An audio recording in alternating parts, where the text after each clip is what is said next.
Good afternoon. If US President Donald Trump launches a trade war directly targeting the European Union, Spain will always be on the side of Brussels, so Prime Minister Pedro Sanchez warned yesterday, whilst criticising without naming the Republican leader for violating the rules of multilateral trading. Sanchez said a US commercial offensive against Europe would be harmful for everyone.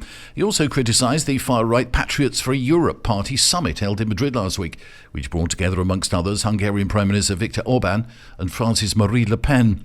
It remains to be seen what the far-right and neoliberals will do if Trump launches a trade war against the EU, he said.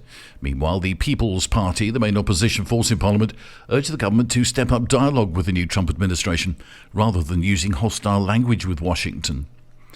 Mallorca's idyllic image was tarnished by a series of angry anti-tourism protests last summer about spiralling rents and overcrowding. This year, the stage is set for further protests as activists gear up for what's being dubbed another summer of discontent.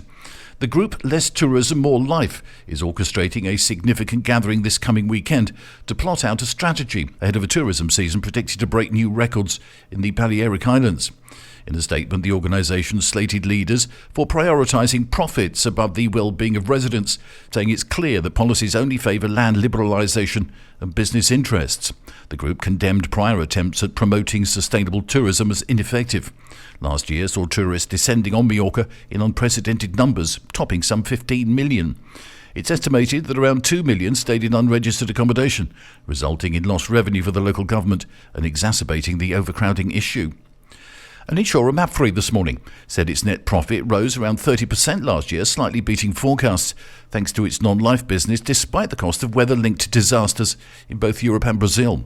The company's net profit surged to €902 million. The insurer managed to raise its profits despite the cost of the deadly floods in Valencia, which had a negative impact of some €34 million on its bottom line.